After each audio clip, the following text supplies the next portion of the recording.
Hey, folks, welcome back to the Mike Lopez Show with your host, ACMike. Listen, we have a very special guest, a friend, a local guy, someone who gets it out here in Atlantic City and Atlantic County in general, and also one who has worn quite a few hard hats in his lifetime. Richard Tolson, welcome to the Mike Lopez Show with your host. What's happening, guy? Hey, Michael, good to see you again. Thanks for having me. Listen, it's my pleasure. We appreciate you coming out here and joining us and the team to do this interview. We've had a lot going on with not only your present position as vice chairman of CRDA, but also with museums and boardwalk stuff. So, but first of all, Rich, let's, I know you a little bit here, but let's let the folks know back home a little bit about Richard, where you started from and where you're at right now, sir. Be happy to, Mike. Thanks. I was born and raised in Ocean City, so right down the beach from Atlantic City. Joined the union, the Bricklayers Union at 32 South Tennessee Avenue in Atlantic City. Held pretty much every position in the union. Spent the previous 14 years from June 2006 to June of 2020 as the director for the state of New Jersey for the Bricklayers Union. As you mentioned, I've served as vice chairman of the CRDA. I've been on the board for the last 9 years. I sit on the William J. Hughes Center for Public Policy at Stockton University. And a year and a half ago, just prior to the pandemic, my wife and I moved from Ocean City to Margate. So now we're Atlantic County residents, Absecon Island. Yeah, and you got to love it. Listen, you're right down the road there. I know we get together at some of our favorite breakfast spots. Talk to us about that a little bit. I'm going to switch gears on us, but Ocean City, you know, to Atlantic County, not that you're not familiar with it. Of course, you just said you were. What, you know, just the lure bringing you closer to the city and whatnot. Tell us about that. Because I love Ocean City. I was just there last week. Well, my family moved to Ocean City in 1954. I was born a few years after that, to date myself. But quite honestly, Ocean City's become too congested. The density was too much, and the price. Margate was more reasonable. We're right around the corner from my granddaughter here in Margate, and just very pleased with the move that we made. I retired June of 2020, and couldn't be happier being here. Very happy. Same beach, same ocean. So that's right. We're happy.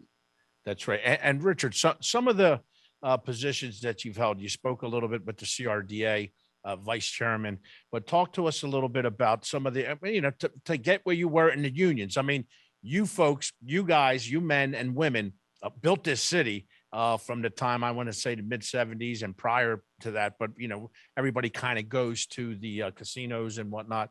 But some of the hats that you wore, the International Union Bricklayers and Allied Craft Workers, I can go on in here. I smile when I say, because that's good stuff. And I'm a union guy too. So I get it, you know, being of the FOP 34 out there, the Atlantic County Department of Public Safety, fancy name for the jail. But go ahead, let me be quiet and tell us about some of those spots. Well, by start, I was hired by my international union as an organizer in, when was it, 1990. From there, I held various positions as an officer throughout my career for 32 years, and financial secretary, president of the local, and then as they consolidated unions, not just ours, but all the other building trades unions throughout the state, I was secretary of a local in South Jersey, and then in 2006, the International appointed me for director of the bricklayers for the whole state of New Jersey. So I've been privileged to serve on the state AFL-CIO executive board, the state building trades executive board, and a number of other boards, apprenticeship and training with my international union, chairman of pension, annuity, and health funds. So we're, as you said, I wore a lot of hard hats in my day, but a lot of other hats as well too. Right, but we had to dress you up and put you in a suit and tie sometimes, I take it. A lot of times. I got a lot of suits I never wear anymore, believe me. I got a closet full. I hear you. One of the things, and not so many suits, when I was doing my 25 years at the county, I swore that I'd never put another uniform on. So that, and I consider a suit a uniform, but sometimes you have to, right? Yeah. So Richard, now let's talk a little bit about your position with the CRDA, vice chairman, the Casino Reinvestment Development Authority. many hats also. I mean, development, beautifying the city, whether it's lights and bringing business in here, the tourism district. We had an interesting, this is a two-parter, I'll take it then, and then with the pandemic, you became a food distribution, community depending on you, whether it was casino workers. Touch on that a little bit and your position, please. Well, and serving on the board with many others that do great work, and the staff, Matt Dougherty and Rosa Farias, and so many others there at the CRDA that do it every day. We just facilitate these things to happen. But, since its inception in 1984, the CRDA has done a lot of redevelopment in Atlantic City, has done a lot of attraction to bring other investment into the city, has supported training for local residents throughout the gamut within the casino industry and outside of that as well. But when the pandemic hit, obviously there was another role and a great need that had to be met. And especially through the efforts of Rosa Farias, the food distribution that we did and continue to fund through the Community Food Bank was essential. And being out there, you were out there with me one time when First Lady Tammy Murphy came in last winter, I think it was. The need is great. The need is always greater than what we're able to provide, but we've done a lot, and we'll continue to meet those needs as necessary. And Richard, listen, as a local guy, as a resident, someone who did some work with the CRDA Special Improvement Division for 3 years and the ambassador program as a supervisor, I love what you do. I got to see what happens in there. I don't want to say a naysayer, but we're all like that. We got the eye that popped up and we want to see where the money's going, what's going. I could not be more happier and see what goes on. Hey, listen, sometimes we butt heads, and I guess even the board does at times, but that's all part of it. And I just want to give you an applause, and the board and Rosa Wepa for her, what she does. She's a great woman. You got a lot of leaders there. Now, listen, I want to touch on something. We got a couple minutes here at the end of the show, and we're going to have Richard back, hopefully as a returning guest, and also on our radio show in the very near future. The Atlantic City Labor Museum, a passion for you. Tell us about that.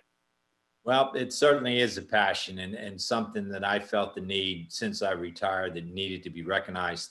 Coming from Union Hall in Atlantic City, as I mentioned today, the opening, Mike, I stood on the shoulders of so many that came before us, and they needed to be remembered.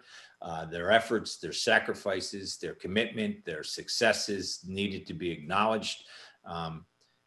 But one of the driving motivations for me was the educational element that we'd be able to offer to the local school districts, to bring the children there, to see how Atlantic City has been built, to see how it's been serviced by the members of the Local 54 and others, to see how the nurses from Atlantic Care and the surrounding hospitals have brought us back to health, especially over the last year and a half.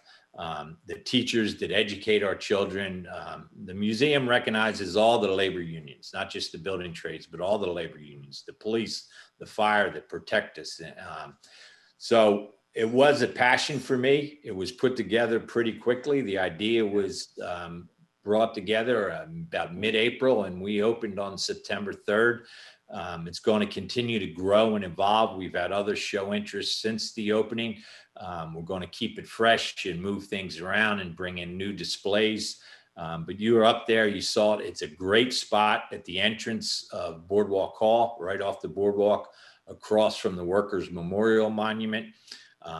Just beyond that is where the Atlantic City Museum is and the Miss America Museum. So it's a great added attraction to Boardwalk Hall for union members and non-members alike. It's a wonderful museum. And like you said, when you touched on the Atlantic City experience and the Miss America, listen, and then the greeters who greet us when we come in there. Richard, we're going to put this up also. I'm going to let folks know the hours they can come in. And folks, listen, free. Freee, right? Yes, Go indeed. in with your family. So, Richard, we thank you so much for joining us. We're definitely going to have you back, brother. I appreciate you and I love you. And we'll get together real quick for one of our breakfasts real soon, sir. Can't thank you enough, Michael. Thanks for having me. You got it, folks. We'll be right back. Stay right where you're at.